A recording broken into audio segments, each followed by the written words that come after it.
All right, good afternoon, everyone. Thank you for attending the Prevalence of Ritual. As many of you know, the WPI has recently commenced a Catalogue Raisonne project on the art of Romare Bearden. Today, our discussion is inspired by a lot of the conversations that we've been having among our own staff as we inventory the artist's archive and familiarize ourselves with his production and artistic practices.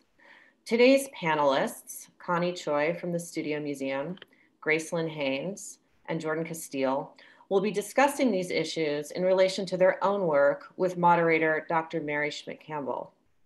Bearden, of course, can no longer give voice to his own legacy, so the WPI Catalogue Raisonne team will be relying on an assortment of resources, most importantly, Deirdre Harris Kelly and the Bearden Foundation, to help create a narrative structure for his Catalogue Raisonne. I'd briefly like to introduce you to Deirdre before we begin. So Deirdre, could you say a few words? Sure. Hi, thank you, Elizabeth, and thank you to the Wildenstein Plattner Institute for partnering with us on this very important project. Bearden famously said, the artist has to be something like a whale swimming with his mouth wide open, absorbing everything until they have what they really need. Well, he spent 76 years absorbing the world that he could see and read through books to create worlds of his own, probably some 2,500 plus worlds in paint and collage. And 30 years ago, the artist's wife, Nanette Romare Bearden, established the foundation to preserve and perpetuate this legacy. The Beardens knew the importance of collecting and preserving images, sketchings, writings, notes, his library, for younger generations to further make sense of his art. The foundation recognizes its own role in being one of the longest foundations promoting the life and work of an African-American artist. We've organized and held on to as much as we could, at sometimes a great cost. But we've talked to other artists about building their archives, what to save, what to throw away, how to alert family members to the importance of these materials and not throw them away when an artist transitions. Their lives live on through their work. We see how crucial these materials are in building the scholarship around the art and passing on the artist's ideals.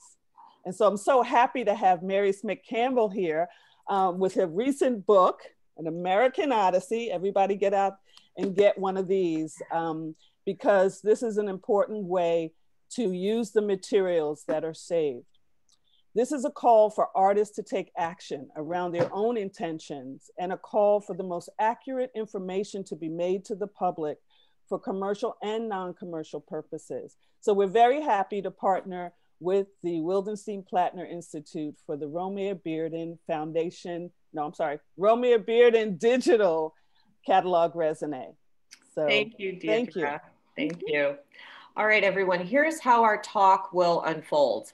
We've posted links in the chat feature to Jordan and Grace's websites if you'd like to refer to their work at any point, as well as to Dr. Campbell's biography of the artists that Deirdre just held up, and to the website of the Studio Museum. Our speakers will be in conversation for about 45 minutes, during which time we ask that you submit your questions through the Q&A feature at the bottom of your screen. We're going to stop taking questions at around 3:45, so please do submit them before that point. And then we're going to relay those questions to Dr. Campbell, who will then pose them to our panelists. So we anticipate wrapping it up at around 4:05. I'm just going to say a few words at the end about WPI business and announcements, so please stay tuned in. So now I will turn the screen over to our moderator, Dr. Campbell, president of Spelman College and author of An American Odyssey, The Life and Work of Romare Bearden. Dr. Campbell, thank you very much, and over to you.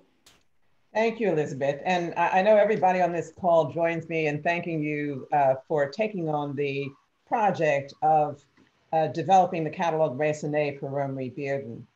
And Deirdre Harris Kelly, you have been phenomenal. Your vision and your leadership of the Bearden Foundation has been invaluable. And it has been inclusive and open to other artists and instructive to other artists. So we can't thank you enough for all of your good work. Welcome to all of our panelists. We have an extraordinary group here. And I'm going to begin by asking them to introduce themselves. We've got two abundantly talented artists, Jordan Castille and Lynn Haynes. So Jordan, we're going to start with you. Please introduce yourself. Hi, everyone. I'm so glad and honored to be a part of this conversation. It's a real legacy for me to be a part of a conversation with Romare Bearden in mind. And so, and amongst this group of women, really, in the conversation about how to legacy keep. So my name is Jordan. I am a painter and also an educator. I teach at Rutgers University, Newark. Is there more you want? Is that good? I live in Harlem. My studio's in the Bronx. Yeah. And tell us about a show that you have going on now, Jordan. Yeah, so I have a show currently on view at the new museum titled Within Reach that is going to be on view through January 3rd. And it's really exciting that the reopening has occurred recently as it aligns to COVID protocols and what have you. But so make your plan and definitely try to attend if you can. It's a pretty special experience on my end and hopefully for you as well. Great, thank you. Grace, let's hear from you. Hey everyone, my name is Lynn Haynes and I'm a visual artist, specifically a painter and collage artist. I'm really honored to be here. I love Romare Bearden's work and I've been following him ever since I was a little girl, and he's been a major inspiration to my artwork, and I'm really honored to be here. And yes, I'm a painter, collage artist. I live in New Brunswick, but I'm originally from California, and my work primarily focuses on the Black female figure. Thank you. And of course, curators play an extremely important role in preserving the legacy of an artist. And Connie Troy is with us from the Studio Museum in Harlem. Connie, please introduce yourself. Hi, I'm happy to be here. I'm happy to talk about Bearden and artist legacies. My name is Connie Choi. I'm the Associate Curator of the Permanent Collection at the Studio Museum in Harlem, where I oversee a collection of almost 3,000 works, ranging from the 19th century through the present. And many of those works include Bearden. So we're lucky to have about 30 works of Bearden's in our collection over the span of about, I think, 4 decades. So we are just lucky, and I'm happy to be here. Thank you. Thank you. So I think it's particularly relevant that we're having this conversation in the context of Bearden, because few artists were really as conscious as he was of the whole concept of legacy. And as a biographer of Bearden, I'm eternally grateful for the volumes of notebooks, journals, articles, essays he wrote, books he co-authored, books he authored. He just left tons and tons of material for people coming after him to understand who he was, what he believed in as an artist, whom he admired in other artists, and someone who also thought very deeply about art itself. All of that is documented among his materials. Yet there's still so many gaps in the question of where does all that, where are all those 2,500 works of art? Those of us who know private collectors know that collectors don't always disclose everything they own. They don't disclose when they have sold a piece or given a piece away. We don't know how many pieces Bearden himself may have given away. There's so many gaps and mysteries that putting together this catalogue raisonne is going to be a little bit like solving a mystery story. But what we're going to discuss today are the steps that artists and others can take to help that process along the way. So I'm going to start the questioning with our two artists and ask, from your perspective, Jordan and Grace, starting with you, Jordan, what are some of the steps that you have begun to take as a relatively young artist to make sure that someone else is going to be able to keep track of your work long after you're gone? It's a great and very important question. It's something that I promote quite rapidly and quite intensely with my own students, that One of the greatest mistakes that I feel, even in the earliest phases of my career, was that I didn't document some of those earliest paintings that I did in undergraduate school, that I would make these portraits, or maybe there was an assignment where I needed to make a painting of my reflection in a spoon, and I kind of dismissed those projects as, you know, just an assignment. But those paintings and all the moves and transitions throughout my life, like you said, they're easily lost, that they kind of go in various places. I probably gave things away. And by the time I got to graduate school, it really dawned on me that I needed to start creating an archive. And whatever that archiving system was, it didn't really matter per se. I didn't need to spend $200 for an annual membership to some of the programs that exist. That there are a lot of tools that we can utilize currently, whether, well, I use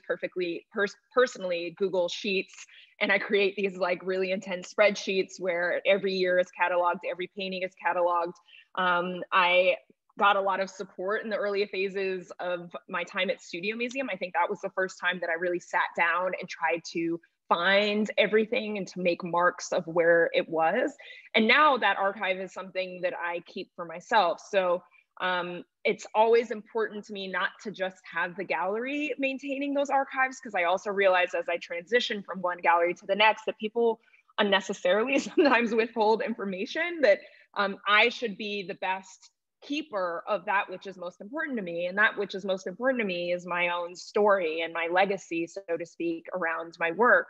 And just as I've grown, seeing the growth, I think the show at the new museum is a very unique opportunity where things are brought back together. But having a survey at such a young age was a perfect example and moment where we had to find collectively what existed in the world to be able to pull from the owners and ask for loans for that work. If I didn't have those documentations, it would have been extremely difficult. So that's, I think, the thing that I press upon the generation, my generation and generations after me, is that we have these things in our hands that are quite good.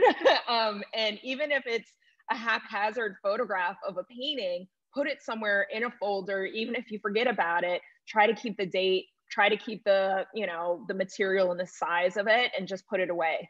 And that can all be labeled in the title of the image itself. So those are things that I'm still practicing, and I'm constantly in conversation with the gallery to make sure that we're all on the same page, that they have the titles of the paintings that are the same as my titling, and that we're all kind of aligned. So that's been and continues to be the most important part for me. Oh, I think you're muted, Mary. Dr. Campbell, sorry. I do this. I know, we all do it. I love that idea of telling your own story and being able to look back and see the narrative that is evolving as it evolves. That's a wonderful notion. So Grace, what are some of the things that you've started doing?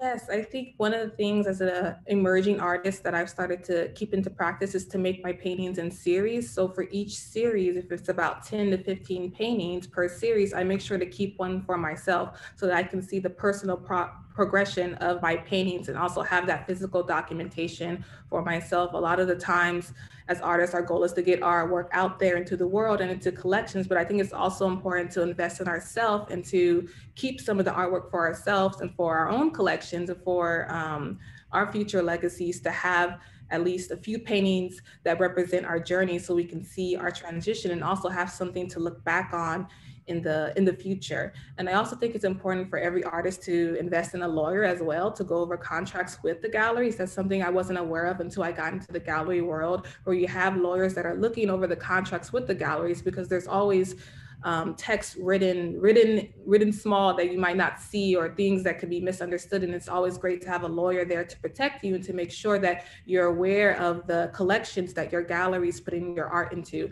And I also think it's really important to have personal archivals for yourself as well. So I always make sure that if I have any type of publication or interview in a publication, I make sure they send me a copy of that publication so that I have a physical copy of it for my own records.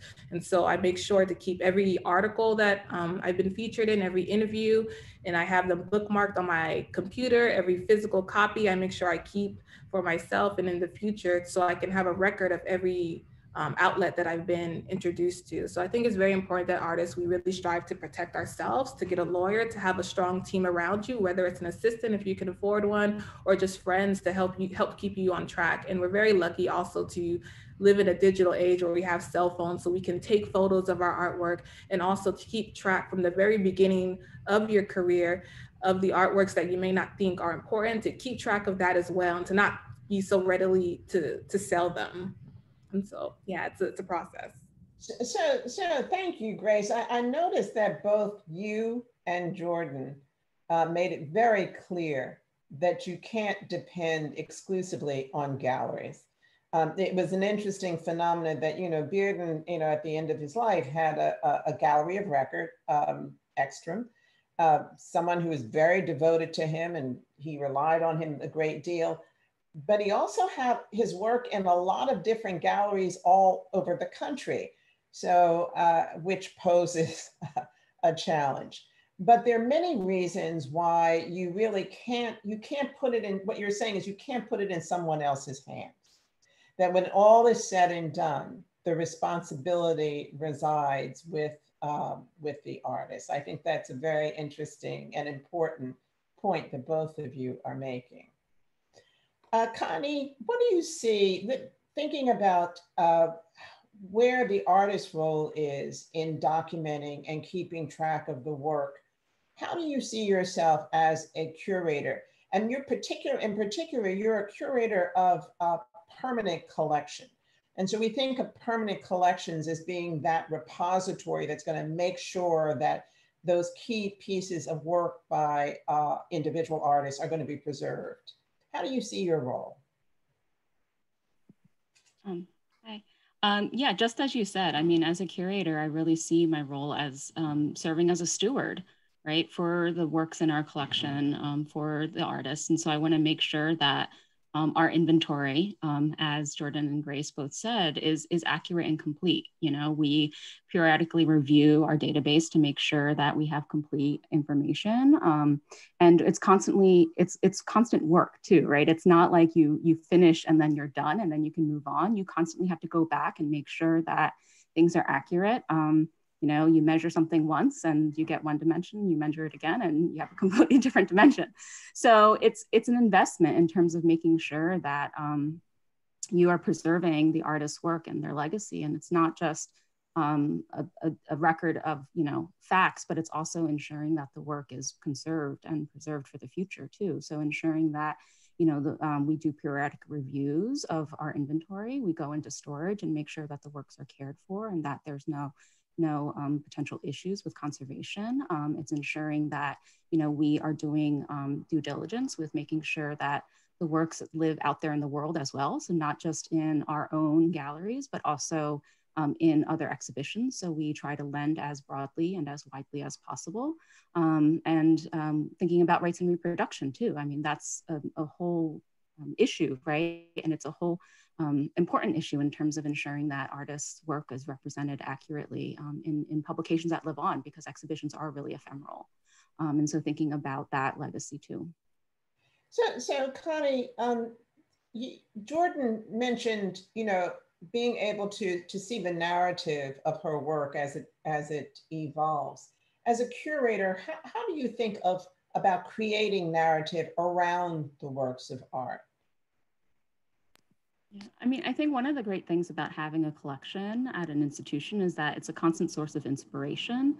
And you go back in and you look and you see different things in artists' work that allow you to think differently about the work, but about the artists too, and see that progression. There are artists that we have collected in depth over a number of years or decades, such as Bearden, right? And so as Grace was saying, you see that progression of their career, how they've adapted or, expanded their practice. And that is also really exciting to think about in terms of an institutional collection and how we as institutions are responsible for caring for that legacy over time, but also ensuring that artists' works live on in conversation with each other, right? Because we don't want to create these silos. We want to ensure that artists are, their works are in conversation with not only artists who came before them, but artists who come after too. Thank you. Speaking of preservation and conservation, this is for the artists, for Jordan and Grace. Thinking of materials and medium, does that have an impact? Does the idea of preservation or the need to preserve your work have an impact on the materials and the medium you choose? And if so, in what way?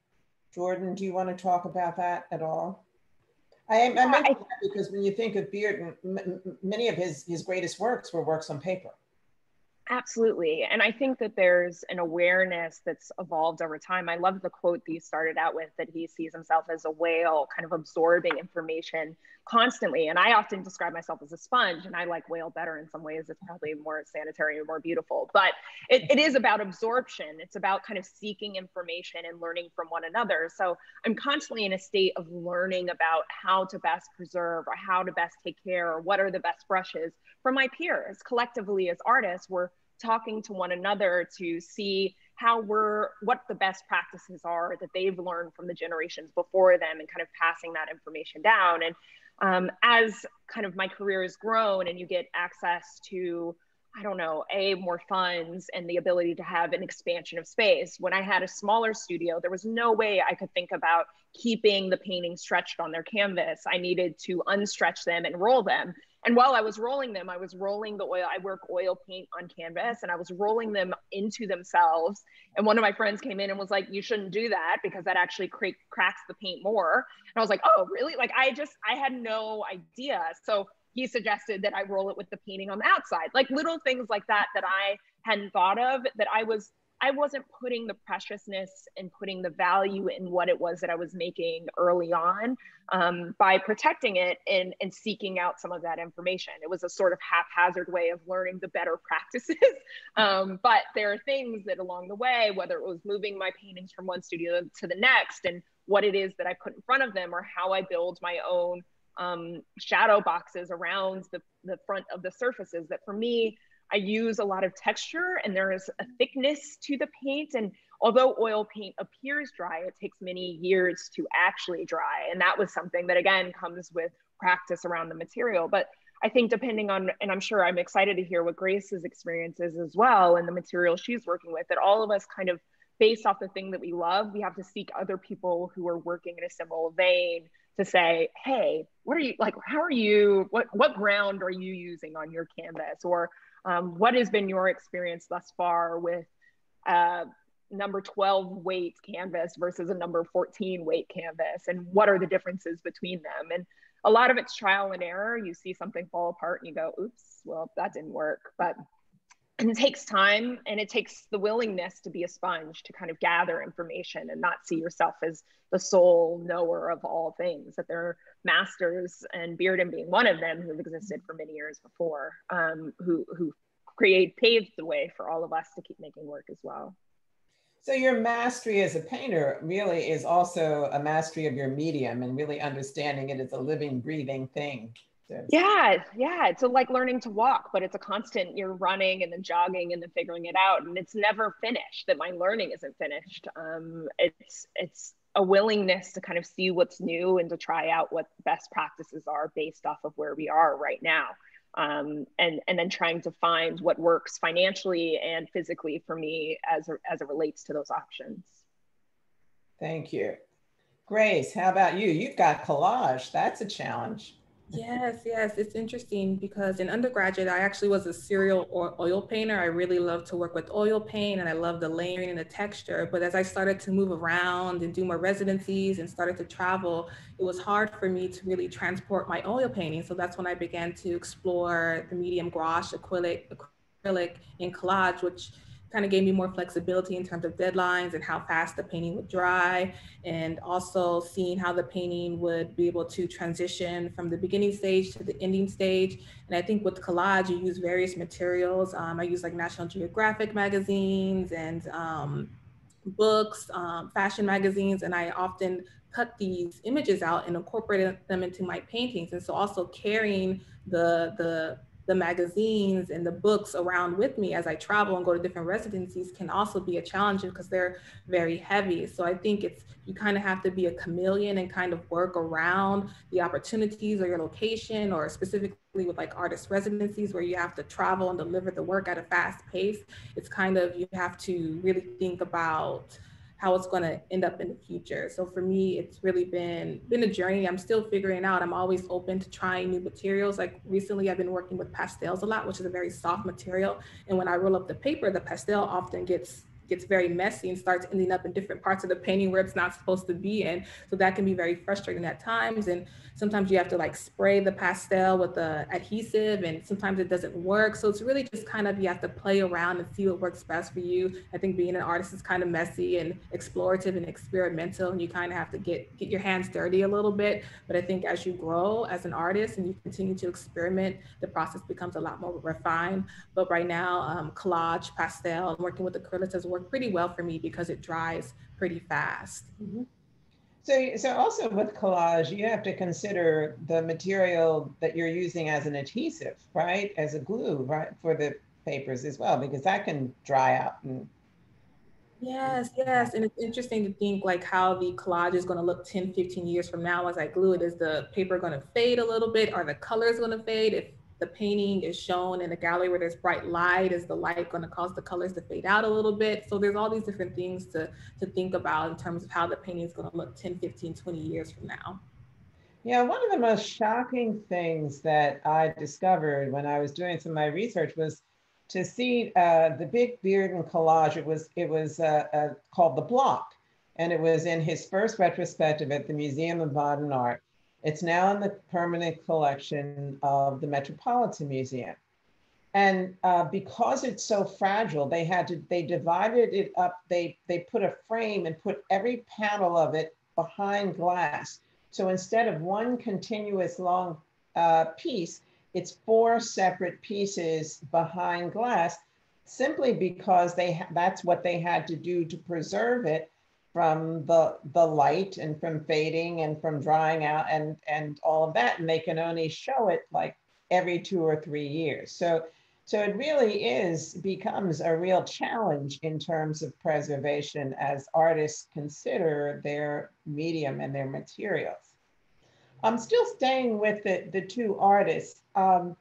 You made a very important point, Grace, in saying that you collect every single article, everything that's written about you and done about you, which is incredibly important because this frames the literature. The literature around artists is absolute as every bit as critical as anything else. Talk a little bit about how you see yourself in terms of writing or thinking about the arts. Do you see a role for yourself as a writer, either Grace or Jordan, in creating and adding to that literature or commenting on it? Go, Grace? Yeah, okay. I'm like reading lips half. Yeah. I think you're saying go ahead. I mean, I've heard you say that, Grace, like I think we were all nodding vigorously because it is incredibly important. I don't think I also, again, realized how incredibly important it was until I entered academia, and as a tenure track professor, there's a requirement to kind of track everything as a part of your folder that you present to the committee to say, these are all the things that I've done. And I am so grateful for that because now it's created a knee-jerk reaction where I'm keeping work for myself every year, similar to you. Like I think just based off the secondary market, there was a point where I was like, what, all these other people are investing in my work. I should be the first and sole, like the primary investor in my work, first and foremost, is the person who's going from one residency to the next and move to New York City to like be in the dirt with, all the other artists trying to figure out how to make it work. But also just like literally keeping the physical copies of things as they happen and to scan them and to create a real archive for oneself long-term is instrumental. There are times that even I'm like, I looked at my archive, realized I had a title of a painting on my archive that was different than my website, which was different from an article. So then I like asked my studio assistant to dig into the archive to figure out when was the first time this was like publicly named and let's go with that. You know what I mean? Like trying to, if I didn't have that kind of document, I wouldn't have known, or I would have maybe made something else up and that painting's name would change, which is fine, but it is extremely helpful and profoundly important, I think. And the writing piece, for me, I think writing and language is instrumental to everything that I do. Every piece of writing that comes out, sometimes maybe I'll be curious, Connie, like as a curator, it's perhaps difficult because I come in quite heavy-handed into exhibitions, wanting to be deeply invested in the, like, whatever press release, all the language that is involved in the work is going to live in eternity. That is just as important, if not as more important than the work itself. It's the way that people are talking about it. It's the way that I am naming the work. It's the way that I carry myself and put language to the work for others to draw from. Because the first articles that were ever written, everybody else is still going back to for reference for the articles that are being written now. And those are very important things to discern. There's backtreading that I've had to do because I said something once that somebody pulled and then everybody pulls from it. I'm like, wait, no, that's not true. Like, I don't actually, there's more malleability to the practice than sometimes writing allows, which is why it's really important to be involved, in my opinion. Right. How about you, Grace? How do you look at writing for yourself? Yes, I think writing is interesting with interviews because they can either be written interviews where you're writing your responses, or they could be recorded interviews where you're saying your responses. So there's this different type of editing. And with every single publication that happens with my work, I always make sure that I can read it before it's actually publicized so that I can edit it and make sure that it's being articulated correctly. For example, I studied commercial art about 5-6 years ago, and I transitioned to the fine art world. And some people were still referring to me like as an illustrator. And I had to make sure, okay, with these articles that are coming out, that they're calling me a visual artist and a painter. But if I didn't get that article beforehand, or if I didn't request, because oftentimes they don't give it to you automatically, then they would have put out to the world that I'm still an illustrator. And so I think it's very important that an artist that we take lead of our legacy and that we take ownership over our words. I think with interviews, when it comes to like recording our voice, it can be a little tricky sometimes because you might say something, then like want to backtrack, and then you never know how the person recording might view it. So I think it's always important to have everything verified as an artist, because people are always looking for sound bites. They're looking for a quote. They're looking for some big moment, especially in the social media age where everyone wants to be a quote or say something that's gonna, shock the internet. And a lot of times you have to like really be careful in terms of how you're articulating your work, and also being very consistent with what you're saying, so people can look at various publications, but there's still one underlying theme, which is your thesis. Yeah, that whole notion of labels can be so confining, right? When Bearden started out, he was always labeled as a cartoonist. That's how he started. He said his first earliest works were as cartoon. And of course, he moved far, far away from that. So Connie, back when I was at the Studio Museum in Harlem, which was 105 years ago, we had our catalogs were really these little, almost like brochures with staples on the spine, right? But we did one for every single show. So looking back, even though they were quite primitive, still there was a record of all the works that were shown during that exhibition. There was a critical essay, and there was a sampling of the work itself. How does Studio Museum now think about its publications and the function of that kind of documentation? I've enjoyed going through many of those early publications. We've been making a concerted effort on our own archives, which has unveiled a lot of really interesting and rare documents that really relay the Studio Museum's history.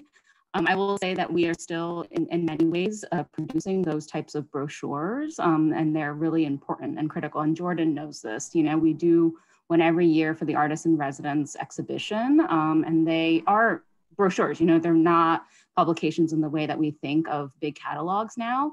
But for us, it's important to continue to produce them, because it's oftentimes the first time that an artist has a critical essay written about their work, right? With emerging artists in particular, and thinking about the Artists in Residence program or the F shows, the series of kind of emerging artist exhibitions that our current director and chief curator, Thelma Golden, started in 2001. And so they're very important to an artist's legacy, and we are committed to continuing to do them to ensure that we are helping to contribute to the scholarship around an artist's work. And so part of that effort too is thinking about emerging scholars, right? Emerging writers, and how we can put artists and scholars in conversation with each other, right? Thinking about the generative conversations that emerge when you pair artists with an art historian or, you know, another type of critical thinker. And those have been, I think, really fruitful on both ends too. And it's allowed us to expand our own depth within the institution and ensuring that the scholarship that we're producing is very varied and interesting, and also contributes to a longer legacy of scholarship. But we also do catalogs, other types of catalogs as well. But as you know, they're expensive to produce and they're extremely time consuming. And so we do have to be deliberate about when we do them. We do put preference over if, for example, it's the artist's first solo exhibition, right? Then of course we are going to invest in producing a catalog, because it's very important to have that historical record of a written publication for a solo exhibition. We've also done, you know, catalogs for, you know, major thematic exhibitions, but they're very labor intensive, and it does require a lot of forethought and planning, which I think in this, especially thinking about, you know, contemporary artists, right, in this day when exhibitions happen very quickly, and with artists, you know, being expected to contribute a lot, right, to the production of their own exhibition. I know, Jordan, you said you purposely, you know, insert yourself into those conversations, but I think too, right, there's an expectation that artists are doing more than just producing the work, right? And so we want to be aware of that and what the labor that we're asking of artists. Thank you. We have some questions that have started to come in, and so I want to include some of the questions that are coming from some of our guests who are here this afternoon. And one is about social media and thinking about what is the role of, you know, Twitter, of Instagram, of it was mentioned earlier, YouTube was mentioned earlier. What is the role? And I think about that, and I think back to an artist like Bearden, who obviously didn't have social media. And so what we had instead were these long letters that he would write to all of his artist friends all over the world. But I would imagine artists and curators don't do that these days. And there is this mass of social media. How does that fit in? This is a question for everybody. Grace, I'll start with you, and then Jordan and Connie. Yeah, I think this is a very interesting time to be an artist because of the social media field. I think that because of Instagram especially, it kind of levels out the playing field where artists can get exposure without having to go to certain institutions or have certain connections, because they have an Instagram and they have a following. And I find that a lot of times people often check the artist's Instagram before they check their website. So Instagram is a very important tool to really get your artwork out there. And I'm also thinking about blogging as well. I know a lot of artists started off with blogging, specifically photographers during the Tumblr age about 5 years ago when it was really popular. You can kind of see the progression of that specific artist and their work through their blogging and even their social media. You can scroll down the timeline and see the artist's progression. But I do think it also gives artists a sense of ownership. Like, you can decide what images you want to be put out into the world, what images you want on your feed. And it also gives a more personal relationship. The fact that you can DM another artist, or you can have someone who's an aspiring or emerging artist be able to DM another artist and get advice. So it creates this more interpersonal connection, but it also can be very it also can be damaging in a way, because we have so many images that we see every single day, like image after image. We're constantly scrolling through all these different images that sometimes it's hard to process or hard to remember certain images because it's one image after the next.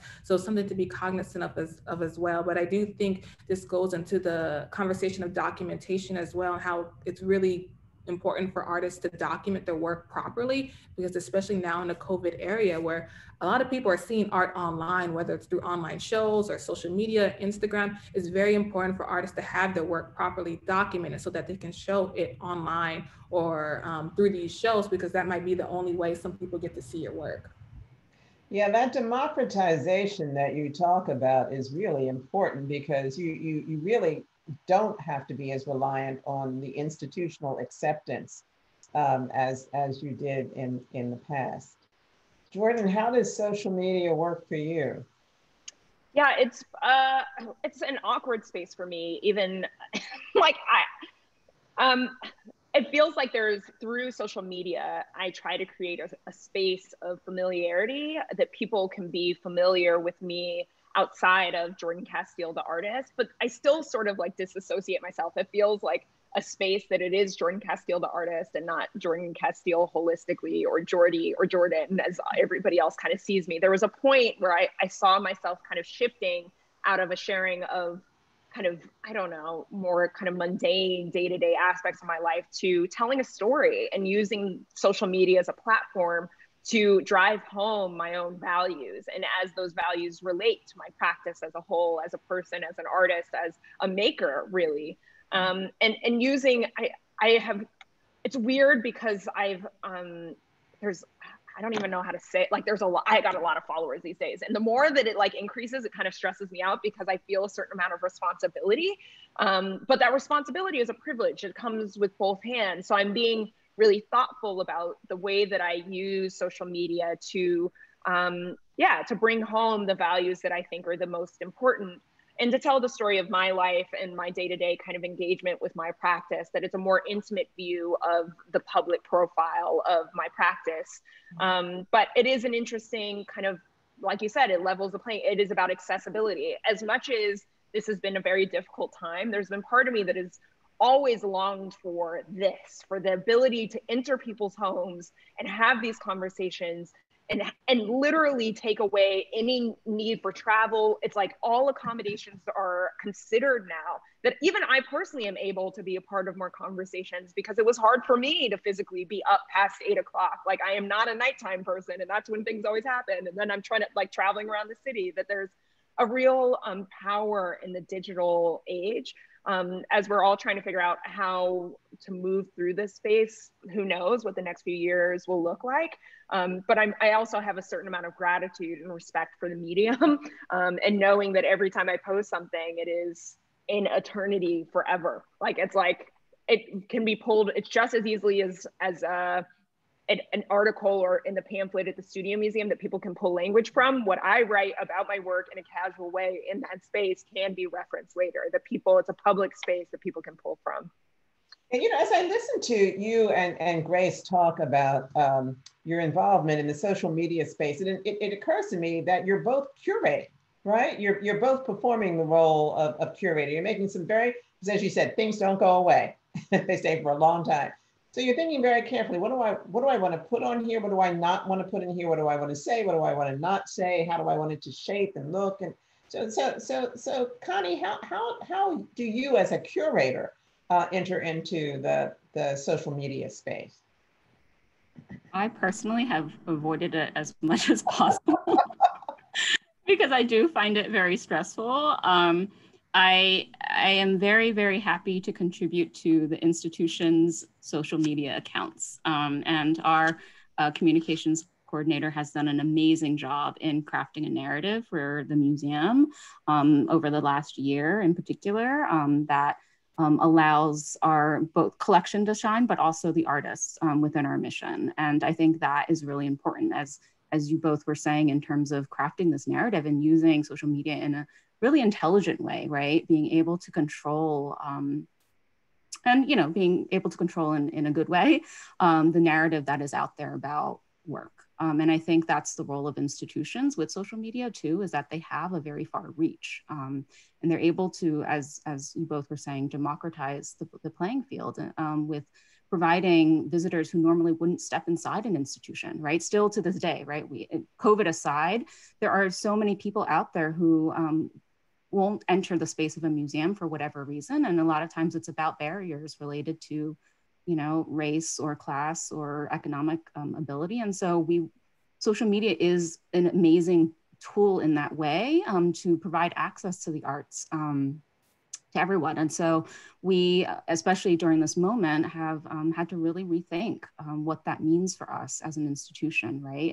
Everyone across the board, institutions, you know, around the world are thinking about how they can expand their digital offerings, which has, as Jordan was saying, like just revolutionized our ability to access not only different programs, right? That we can attend a program that's being technically hosted, you know, in Asia, right? Or in Europe, right? Technically. So, but it's also created, I think, far more generative dialogues in thinking about how we present artists' work, right? Because in many ways, it's very easy to hang a painting on a wall and kind of be done with it.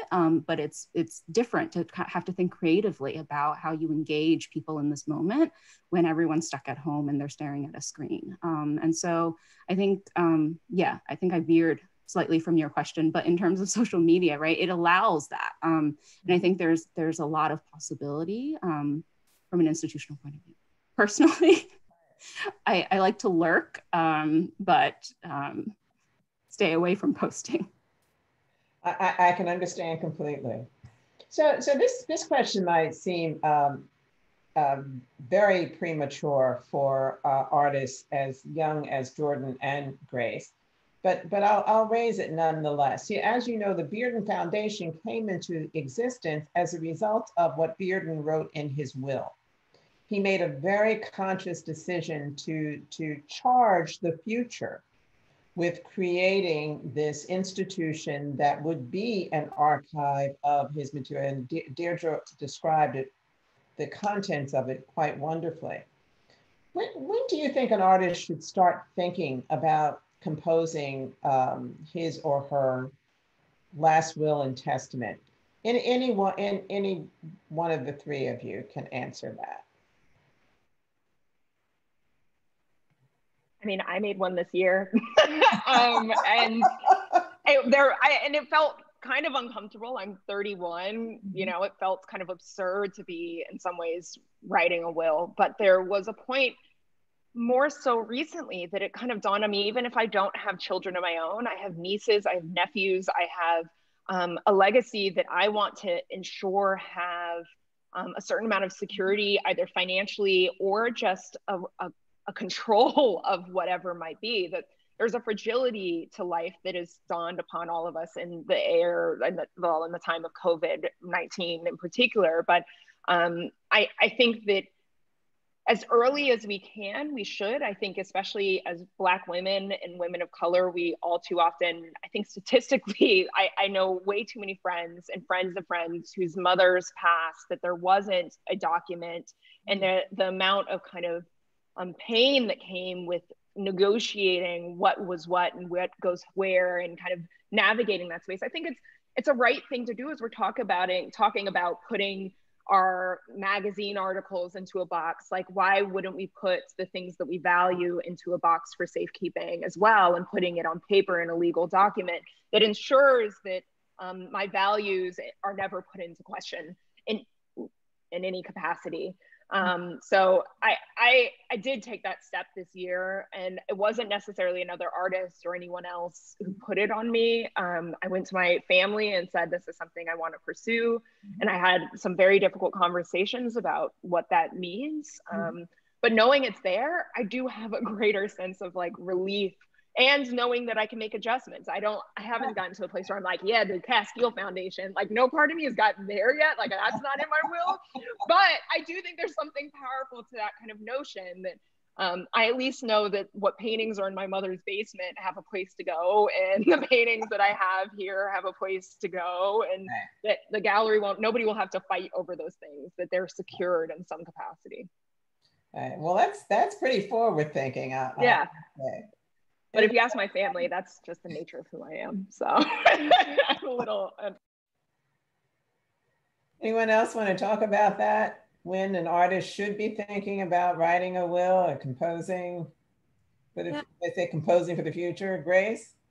I think I think when an artist has a body of work, they should start thinking about a will and update it maybe every 3 to 5 years. I think, with COVID going around, you just never know, unfortunately what might happen. And it's best to protect yourself, not just your works in progress, but also your artist statement. A lot of the time, especially as Black artists, our statements are often misconstrued, or they can often be caches of information that are highlighted and others that are not. So I think it's important to create a will, not just to protect your work, but your statement as an artist. And I think you look at Basquiat, for example, when he passed away and everything that happened with his work and his estate. And I think it's best that as artists that we start thinking as early as possible about our will so that we could protect ourselves and also provide for our family and future generations and pass down that wealth to our family and to our daughters or mothers or whoever is close to us. So I think it is important. I mean, it's a big thing to think about. I haven't really started my will yet, but it is something that I'm going to start thinking about within the next few years and making one with a lawyer and seeing how that goes. Thank you. So Connie, I have a question expressly for you. You're a curator of the permanent collection at the Studio Museum.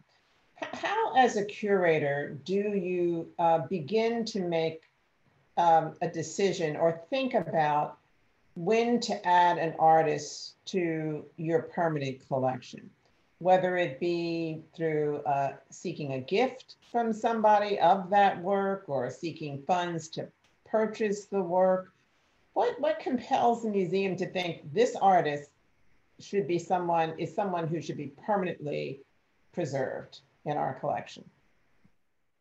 Yeah, I mean, I think the Studio Museum is somewhat unique in that our mission has always been about living artists and emerging artists in particular. And so young artists have always, been part of our mission in terms of ensuring that they are visible, right? So, and that's through both exhibitions and also collections. As you know, Dr. Campbell, the Studio Museum did not start off as a collecting institution. You established that for the institution. And so the collection evolved pretty organically from the beginning. And I think up until pretty recently, even just 20 years ago, right, we were solely dependent on the generosity of gifts. And so that has really shaped the way that our collection looks, right, obviously.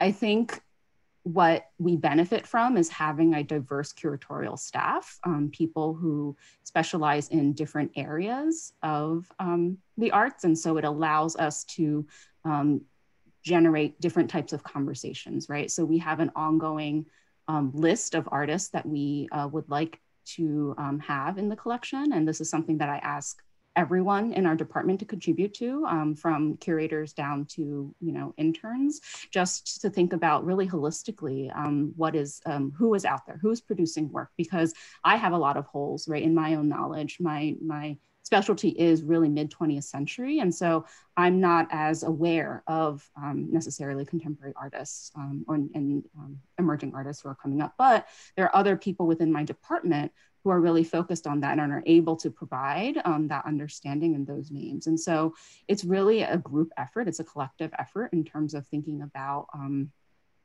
artists across the board and the different ways in which the institution can support an artist, right? So it's not just about collecting them perhaps in this moment, but thinking longer term for ways in which we can support them, whether that's through the Artist in Residence program, different exhibition opportunities, public programs. And so we do try to be, really strategic about the ways in which we engage with artists, because it's a long-term commitment for us too.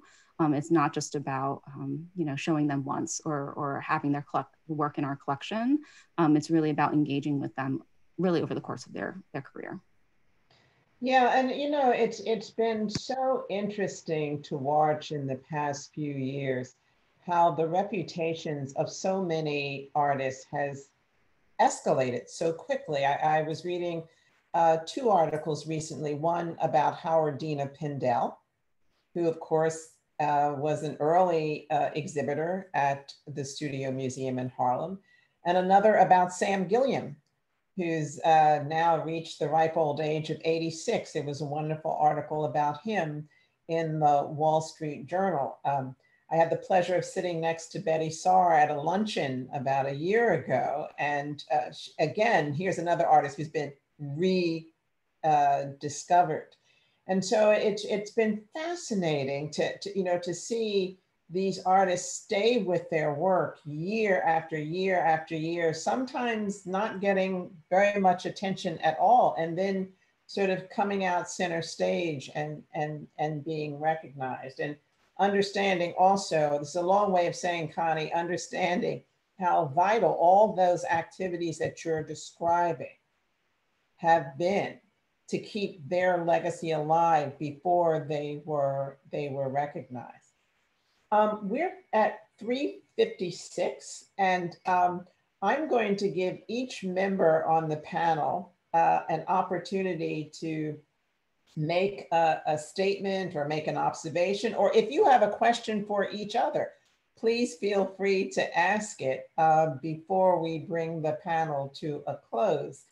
So if anyone wants to make a comment or some observation about this whole issue of creating your legacy, creating your story, and preserving it, please feel free to do so.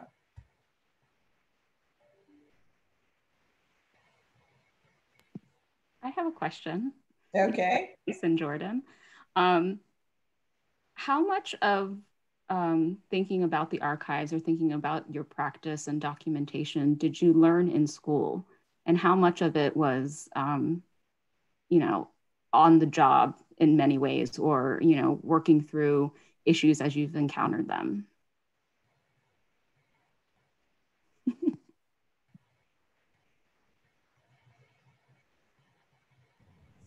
Yeah, I would say about archiving in school, I didn't really learn too much in undergraduate school. I'm currently in graduate school, first term, so I'm still seeing how the program works, 6 weeks in.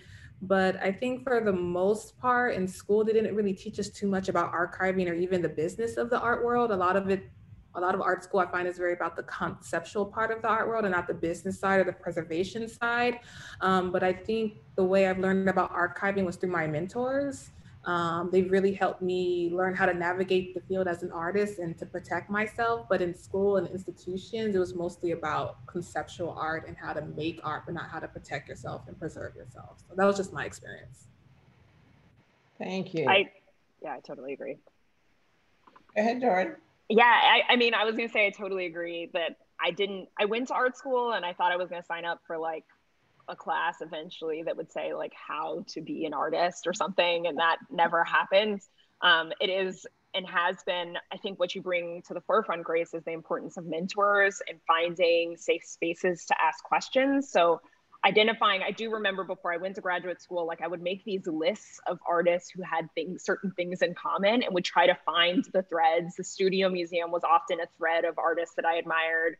And knowing that that was going to be, I think most of my learning came from the time that I spent as a resident at Studio Museum, because it was an incubator. It was a safe space for me to ask questions where everyone was invested in my kind of growth and establishment as an artist. And but finding people who are doing the work and just introducing yourself, it's very intimidating, but it brings us back to this conversation as a whole of kind of the accessibility that exists right now, that I have been able to bring in my own teaching capacity, like artists to my classes that I would have never been able to bring before, because I just like shot them a DM and was like, hey, like any chance you're around? And people are willing to take the time because they have it in some capacity. Not to say that we're not all busy still, but I think that trusting that people will be willing to share their knowledge with you, that I have and constantly share with all my artist friends, all the different Google Docs, because I am slightly type A, like all the things that I've made to like help myself. I have all these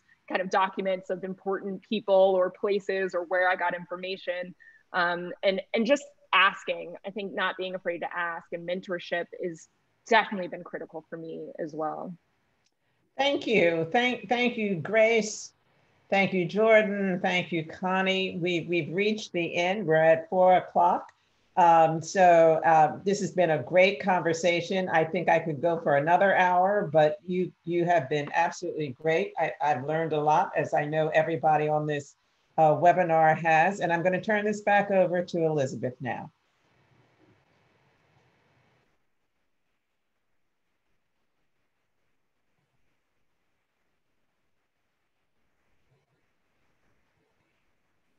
Hi, Dr. Campbell. Thank you so much. You did a fantastic job. And to our panelists, my gosh, you knocked it out of the park. That was fantastic. And please know that this entire event will now become a part of the WPI archive. So you've archived yourself and you've testified to your own legacy. Thank you very much for participating. For those of you who would like to see this discussion again, we are going to be reposting it on our website. And furthermore, I would just like to say we are starting the Bearden Catalogue Raisonne, and with that, we are looking to hire a project manager for that project. So please do contact us for more information, but we are in the hiring process. We're just at the beginning of our adventure in the Bearden Catalogue Raisonne. More news will be coming as we proceed. But I think this was a fantastic kickoff to the event, and I thank you all for participating. Have a great afternoon, everyone. Okay. Bye. Thank you. Bye.